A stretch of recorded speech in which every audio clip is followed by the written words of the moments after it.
Students, I am Shweta and welcome to my channel Education Hub. हम लोग class 6 का chapter number 4 कर रहे हैं, जिसमें आज हम लास्ट टॉपिक कवर करेंगे क्वाड्रिलेटरल और सर्कल के बारे में। तो इससे पहले जो मैंने एक्सरसाइज खत्म की है, प्रीवियस वीडियोस जो है आप लोगों ने अगर नहीं देखी है तो उनका डिस्क्रिप्शन में लिंक दिया हुआ है और ऊपर एक बटन भी आ रहा है, आप उससे उन वीडियोस को देख सकते हो। और कोई डाउट हो तो मुझसे कमेंट करके पूछ भी सकते हो। तो आज हम लोग पढ़ते हैं क्वाड्रिलेटरल। क्वाड्रिलेटरल से पहले हम लोग ने पॉलीगन पढ़ा था। पॉलीगन के बारे में मैंने क्या बताया था? पॉलीगन जो स्ट्रेट लाइंस को जोड़ के जो शेप बनती है वो होती है पॉलीगन, और सबसे स्मॉलेस्ट पॉलीगन जो 3 साइड्स का होता है यानी ट्राइंगल, वो भी हम लोग पढ़ चुके हैं। तो आज हमने पढ़ना है क्वाड्रिलेटरल। और क्वाड्रिलेटरल क्या होता है? 4 साइड से बना होता है। 4 साइड्स होती हैं इसकी और 4 एंगल्स होते हैं। सेम है जैसे ट्रायंगल पढ़ा था उसी तरीके से है, इसमें 2-3 हम नई चीजें सीखेंगे। A 4-sided polygon is a quadrilateral। सबसे पहले तो यही है कि जो 4-sided polygon होता है उसको हम लोग क्वाड्रिलेटरल कहते हैं। उसकी कितनी होती है? 4 साइड्स होती हैं और 4 एंगल्स होते हैं। अब 4 साइड्स कौन कौन सी होती हैं? साइड उसकी कौन कौन सी हो गई? साइड्स हो गई ए बी, एक साइड होगी ए बी, दूसरी हमारी बी से लेके सी तक, बी से लेके सी तक, फिर सी से लेके डी तक, फिर सी से लेके डी और फिर डी से लेके ए। ये हो गई इसकी हमारी 4 साइड्स। क्लियर? अब हम इनके एंगल्स को भी देखते हैं। इनके एंगल्स कितने बन रहे हैं? ये भी 4 बन रहे हैं, ए बी सी और डी। 4 एंगल्स बन रहे हैं। हम एंगल्स के बारे में प्रीवियस वीडियो में पढ़ चुके हैं। तो angle A, angle B, angle C and angle D. Quadrilateral की 4 साइड्स होती हैं, 4 एंगल्स होते हैं। क्लियर? अब इसमें 2-3 नई बातें क्या सीखनी है हमें। पहले उसकी अपोजिट साइड्स। अपोजिट साइड्स कौन कौन सी होगी? मान लो हमने वन साइड ले ली ए बी, ए बी ले ली, तो ए बी की अपोजिट कौन सी? ए बी के जो अपोजिट साइड कौन सी हुई? ये डीसी वाली साइड हुई। तो हम क्या लिखेंगे? ए बी की अपोजिट साइड हमारी कौन सी हो गई? अपोजिट हमारी डीसी साइड होगी, आमने सामने वाली। इसके सामने वाली साइड हमारी ये अपोजिट होगी और बीसी के सामने वाली साइड हमारी एडी अपोजिट होगी। ये हमारे ए बी के साथ अपोजिट होगी। दूसरी हमारी कौन सी होगी? बीसी के सामने वाली हमारी कौन सी होगी? A B. ये दोनों अपोजिट साइड्स हो गई। क्लियर? बस हमें यही सीखना है कि अपोजिट साइड्स कौन सी होती हैं। अगर हमसे आपसे 1 नंबर का क्वेश्चन पूछा जा सकता है कि एक साइड है ए बी क्वाड्रिलेटरल की, तो उसके अपोजिट साइड को लिखो और उसके एडजेसेंट साइड को लिखो। अभी हम एडजेसेंट साइड भी पढ़ेंगे। ये हमारी अपोजिट साइड्स होगी और अपोजिट एंगल्स। एंगल्स ये हमारे एंगल्स हैं सारे, ये एंगल हो गए। तो अपोजिट एंगल कौन सा हुआ? यहां से लेके यहां जो ये एंगल है इसका जस्ट अपोजिट कौन सा एंगल हुआ? उसके सामने वाला एंगल जो हम डायगोनल पीछे पढ़ चुके हैं। तो ये इसके सामने बिल्कुल जो अपोजिट साइड मिल रहा है, यानी कि एंगल ए का अपोजिट एंगल क्या है? Angle C. इसी तरीके से एंगल बी का अपोजिट एंगल कौन सा हो गया? Angle D. क्लियर है? समझ में आ रहा है? बहुत इजी है। अपोजिट मतलब आमने सामने, साइड्स अपोजिट की आमने सामने, एंगल अपोजिट आमने सामने। अब हम सीखेंगे adjacent sides and adjacent angles. Adjacent sides भी हम लोगों ने प्रीवियस वीडियो में जब मैंने पॉलीगन समझाया था तब आपको एडजेसेंट साइड्स के बारे में भी बताया था। एडजेसेंट साइड्स कौन सी होती हैं? जो 2 लाइन आपस में मिलती हैं, जिस पॉइंट पे मिल रही हैं। तो ये साइड और ये साइड हमारी क्या होती है? एडजेसेंट साइड्स होती हैं। अपोजिट साइड्स तो हमने पढ़ ली। ए बी की अपोजिट हमारी सी डी है, तो ए बी की एडजेसेंट साइड कौन सी हुई? ए बी की एडजेसेंट साइड हमारी बीसी हुई, क्योंकि दोनों की दोनों मीट हो रही है बी पॉइंट पे। तो एडजेसेंट साइड क्या होगी? ए बी की हमारी, ए बी की हमारी एडजेसेंट साइड क्या होगी? बीसी। ये हमारी कौन सी साइड्स है? Adjacent sides. ऐसे ही हमारी बीसी की एडजेसेंट साइड कौन सी हो जाएगी? बीसी की एडजेसेंट साइड हो जाएगी सीडी। इसी तरीके से आप लिख सकते हो CD की एडजेसेंट, आप मुझे कमेंट करके बताओगे कि CD की एडजेसेंट साइड कौन सी है और AD की एडजेसेंट साइड कौन सी है। दो साइड्स मैंने आपको बताए, AB की एडजेसेंट BC की एडजेसेंट CD। अब मुझे बतानी है CD की एडजेसेंट साइड कौन सी होगी और DA की एडजेसेंट साइड कौन सी होगी। ये आप मुझे कमेंट करके बताओगे, जिससे मुझे पता चल सकेगा कि आपको ये कंसेप्ट समझ में आया है कि नहीं आया है। नेक्स्ट हमारा क्या हो गया, एडजेसेंट एंगल्स। जैसे ये दोनों आपस में मिल रही हैं तो ये एडजेसेंट साइड होगी, तो वैसे ही ये एक लाइन से अगर दो जो साइड एक ही लाइन पे, इसी पे ये एंगल बन रहा है, इसी पे ही ये एंगल बन रहा है, तो ये वाले आमने सामने वाले एंगल जो होते हैं, आमने सामने तो हमारा अपोजिट हो गया।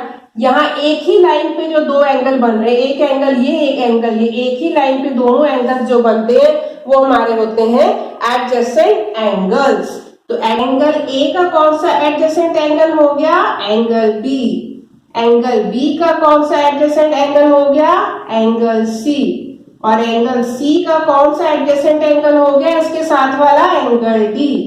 और इसी तरीके से एंगल डी का कौन सा एडजेसेंट एंगल हो गया, एंगल डी का एंगल ए का बी, बी का सी का डी और डी का एंगल ए। जो एक ही लाइन पे दो एंगल बन रहे हैं वो हमारे एडजेसेंट होते हैं। और इस यहां से लेके ये हमारा क्या हो गया, अपोजिट एंगल। ये हमारा क्या हो गया, एडजेसेंट एंगल। ऐसी हमारी ये अपोजिट साइड्स हो गई और ये हमारी एडजेसेंट साइड्स हो गई। तो आई होप आपको क्वाड्रिलेटरल का कंसेप्ट समझ में आ गया। क्वाड्रिलेटरल में 4 साइड्स होती हैं, 4 एंगल्स होते हैं और टू अपोजिट साइड्स होती हैं और उनके अपोजिट एंगल्स होते हैं, एडजेसेंट साइड्स होती हैं और एडजेसेंट एंगल्स होते हैं। क्लियर। अब हम सर्कल पढ़ते हैं। अब हम पढ़ेंगे सर्कल्स के बारे में। मैंने एक सर्कल बनाया हुआ है, ये सर्कल हो गया, ये इसका क्या हो गया, सर्कल का सेंटर हो गया। सेंटर हमारा सर्कल का क्या हो गया, O हो गया। ठीक है। सर्कल का सेंटर, सेंटर का मतलब जब सेंटर से हमारी ये लाइंस अगर हम जो सर्कल के ऊपर बना रहे हैं, जैसे कि ये हमारा O से लेके C, तो ये हमारा O से लेके C तक जो भी लाइन है इसको हम लोग क्या बोलते हैं, रेडियस। जो सेंटर से सर्कल के ऊपर जाती है, पॉइंट पे जो लाइन जोड़ी जाती है उसको क्या बोला जाता है, रेडियस। और अगर यही एक्सटेंड कर दी जाए, जैसे कि ये लाइन है, अब ये रेडियस है, अब देखो ये रेडियस है तो हमारा रेडियस क्या है, ये OA भी हमारा रेडियस है, OF, OE, OB, OD, क्योंकि ये सबके सब सेंटर से जा रहे हैं, सेंटर से जा रहे हैं सर्कल के ऊपर। तो ये सर्कल के साथ सारे के सारे ये जितने भी सेंटर से पॉइंट सर्कल की तरफ जाएंगे वो सारे के सारे बराबर होंगे। बराबर होंगे तो हम सबको ही रेडियस बोलेंगे। जैसे ये हमारा OA क्या है, ये भी एक रेडियस है। अगर हम ये सारे बोल दें कि ये सारे हमारे OA, OC, OD, OB, OE, OF, ये सारे के सारे क्या है, रेडियस है। तो हम इनको प्लूरल फॉर्म में क्या बोलेंगे, radii, radii of the circle. तो ये सारे क्या हो गए हमारे radii of the circle. Clear. Radius centre से लेके जाता है, याद रखो। और ये पूरा जो है, अब देखो नेक्स्ट हम लोग करते हैं, ये हमारे सारे सर्कल हो रेडियस हो गए। अब जो सेंटर से, मान लो ये सेंटर से यहां तक हमारा रेडियस हो गया, हमने उसी लाइन को एक्सटेंड कर दिया, क्या बन गई हमारी, A से लेके B तक। A से लेके B तक क्या हो गया, ये रेडियस का डबल हो गया। रेडियस हमारा इतना है, ये भी हमारा रेडियस है, ये भी रेडियस है, दोनों रेडियस को जोड़ देंगे तो उसका मतलब डबल ही हो गया। अगर मान लो ये 4 सेंटीमीटर है तो ये भी 4 सेंटीमीटर हुआ, यानी 4 + 4 कितना हो गया, 8 सेंटीमीटर हो गया। तो जो दोनों साइड्स को, दोनों तरफ के रेडियस को, पूरी स्ट्रेट लाइन जो होती है उसको अगर हम जोड़ देंगे तो AB जो ये हमारा, उसको क्या बोला जाता है, उसको डायामीटर कहा जाता है। रेडियस होता है सेंटर से पॉइंट तक जो आती है, और जो डायामीटर होता है, ये होता है रेडियस। अगर हम इसको यहां तक एक्सटेंड कर दें तो ये हमारा क्या बन जाता है, डायामीटर। डायामीटर जो है रेडियस का डबल होता है, क्योंकि सेम मेजरमेंट है। अगर ये भी 4 सेंटीमीटर है तो ये भी 4 सेंटीमीटर हुआ, तो दोनों मिला के हमारे 8 सेंटीमीटर हो गए, यानी कि उसका डबल हो गया। क्लियर? आई होप आपको ये समझ में आ गया कि रेडियस क्या होता है और डायामीटर क्या होता है। क्लियर? अब हम इसके आगे इसके बारे में पढ़ेंगे, कॉर्ड क्या होती है और सेक्टर क्या होता है। ठीक है, बोर्ड क्लियर कर लेते हैं। ये हमने पढ़ लिया रेडियस और डायामीटर के बारे में। अब आप देखो, ये 2 रेडियाई हैं, ये इतने रेडियाई हैं। इन रेडियाई के पॉइंट्स को हम यहां से यहां जो मिलाया गया है, इनको यहां से यहां मिलाया गया, इसको यहां से यहां मिलाया गया है, यानी कि जो AF हुआ, AF को हम क्या बोलते हैं? कॉर्ड बोलते हैं। जो सेंटर से नहीं जा रहा है, सर्कल के ऊपर 2 पॉइंट आपस में मिल रहे हैं, जरूरी नहीं है कि वो रेडियस हो। मान लो ये सर्कल है, जरूरी नहीं है रेडियस के साथ ही। हमने 2 पॉइंट यहां मिला दिए, हमने ऐसे मिला दिए, हमने ऐसे मिला दिए, हमने ऐसे मिला दिए। ये जितनी भी मैंने लाइंस खींची हैं जो सेंटर से होके नहीं जा रही हैं, ये सारी की सारी कॉर्ड्स कहलाती हैं। वैसे तो सेंटर से भी अगर जा रही है, जिसको हम डायामीटर कहते हैं, ये भी हमारी कॉर्ड होती है। सर्कल पे जो 2 पॉइंट आपस में मिलते हैं उनको हम कॉर्ड कहते हैं। तो AF भी हमारी कॉर्ड हो गई और EF भी हमारी कॉर्ड हो गई। अगर आपको सर्कल बना हुआ आ जाए क्वेश्चन और उसमें इस तरीके से लाइन दी हो, तो आपको क्वेश्चन में पूछा जाएगा कॉर्ड बताओ, तो कॉर्ड हमारी जो भी इसका नाम दिया गया होगा वो हमारी कॉर्ड होगी। क्लियर? अब हम पढ़ेंगे सेक्टर के बारे में। सेक्टर क्या होता है?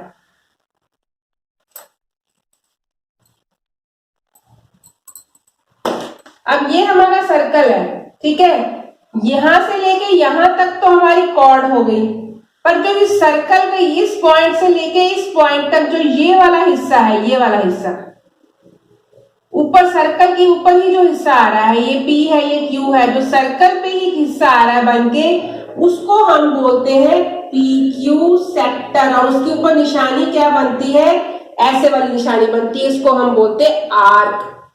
जो सर्कल के ऊपर पॉइंट्स होते हैं, सर्कल के ऊपर ये पॉइंट्स हो गए, ये सर्कल को ऐसे मिला दिया गया, ये हमारा आर्क हो गया, ये हमारा सेक्टर हो गया, और ऐसे मिला देंगे तो ये हमारा कॉर्ड हो गया। क्लियर? ये पढ़ लिया हमने सेक्टर। सेक्टर, अब जैसे हमारा ये सेक्टर बना हुआ है, ये हमारा सेक्टर है, यहाँ पर ये सेक्टर बना हुआ है, ठीक है। इसको कैसे दिखाया जाता है? यहां से 2 रेडियाई को जब सेंटर से मिला के जो ये वाला हिस्सा होता है, ये पूरा हिस्सा जितना मैंने शेड किया है, ये पूरा हिस्सा यहाँ पर सेंटर हो गया O, ये हमारा क्या कहलाएगा? सेक्टर। इसको हम बोलते हैं सेक्टर। इसको हम PQ ही लिखते हैं, तो ये हमारा कौन सा हिस्सा हो गया? सेक्टर। आपको पूरा शो किया जाएगा, तो इसको बोलते हैं सेक्टर। और यही अगर हमारा ये वाला हिस्सा है, अगर ये कॉर्ड से बना है, सेक्टर का मतलब क्या है? आर्क। मैंने बताया था आर्क होता है, आर्क को अगर हम सेंटर से मिला देंगे तो वो पूरा हिस्सा हमारा सेक्टर हो गया। और यही अगर हमारा ये कॉर्ड है, हम कॉर्ड से लेके ये ऊपर का हिस्सा अगर शेड कर देंगे, ये कॉर्ड से लेके ऊपर का हिस्सा ये कॉर्ड है, कॉर्ड से जो ऊपर का सर्कल हमने इसको वो कर दिया, तो ये हमारा क्या हो गया? सेगमेंट। सेगमेंट। ये क्या हो गया? सेक्टर। ये क्या हो गई? कॉर्ड। ये क्या हो गया? रेडियस। और ये पूरा यहां से लेके यहां तक ये पूरा मिला के क्या हो गया? डायामीटर। और ये सारे के सारे मिला के हमारे हो गए रेडियाई। तो ये हमारा PQ जो है, ये जो PQ यहां पर मैंने बनाया है, इसको आप पूरा शेड करके दिखाओगे, ये आपका क्या हो गया? A segment. I hope picture समझ में आया। जो रेडियस के साथ मिला के जो हम सर्कल का कर्व बनाते हैं, ये होता है सेक्टर, इसको सेक्टर बोला जाता है। और जो कॉर्ड के ऊपर हम सर्कल के साथ अटैच कर रहे हैं, इसको हम सर्कल का एक सेगमेंट बोलते हैं। क्लियर? आई होप आपको सारा कंसेप्ट समझ में आ गया है कि रेडियस क्या होता है, कॉर्ड क्या होता है, डायामीटर क्या होता है और सेक्टर क्या होता है और एक सेगमेंट क्या होता है। अब एक चीज और रह गई, मान लो ये सर्कल है, इस एक मैंने डोरी ले ली, एक मैंने इंची टेप या डोरी ले ली, डोरी धागा ले लिया, उसको अगर आप ऐसे सर्कल के ऊपर नापोगे, आपको मान लो सर्कल की वो पूरी मेजरमेंट लेनी है, तो क्या करोगे, आपने क्या किया, यहाँ पे धागा रखा, उसको इसके साथ साथ साथ साथ साथ साथ यहाँ से लेके यहाँ तक उसकी मेजरमेंट ले ली, तो उसको आप सीधा करोगे, आपको स्केल से नाप सकते हो उसकी मेजरमेंट कितनी है। तो ये जो बाहर वाला हिस्सा है, जैसे हम लोग ने रेक्टेंगल और स्क्वायर में पढ़ा था पेरीमीटर होता है, तो वैसे ही जो बाहर वाला हिस्सा है यानी कि ये जो आउटर उसकी कवरिंग है, ये जो आउटर कवरिंग है, इसको मापने को जो मापा जाता है, इसको हम लोग क्या बोलते हैं, इसको हम सरकमफेरेंस बोलते हैं। आउटर कवरिंग हमें सर्कल की जो नापनी है उसको सरकमफ्रेंस बोला जाता है, सेंटर से लेके इसको रेडियस बोला जाता है, फुल पूरा मिला के ये diameter, sector, segment and circumference. I hope आपको ये सर्कल का पूरा कंसेप्ट समझ में आ गया। जिसको कोई भी डाउट है वो मुझसे कमेंट करके पूछ सकता है। तो आज की वीडियो में इतना ही। हमने क्वाड्रिलेटरल के बारे में पढ़ा, हमने सर्कल के बारे में पढ़ा और इसी से हमारा ये चैप्टर आज कंप्लीट होता है। तो नेक्स्ट वीडियो में हम न्यू चैप्टर के साथ मिलेंगे। अगर कोई भी डाउट है आप मुझसे पूछना जरूर उसको, और मैंने जो आपसे क्वेश्चन पूछे आप मुझे कमेंट जरूर करना। और अगर मेरी वीडियो को लाइक कर रहे हो तो शेयर जरूर, मेरे वीडियो को देख रहे हो तो उसको लाइक जरूर करो, शेयर जरूर करो और मेरे चैनल को भी सब्सक्राइब जरूर करना। तो नेक्स्ट वीडियो में मिलते हैं, तब तक के लिए बाय।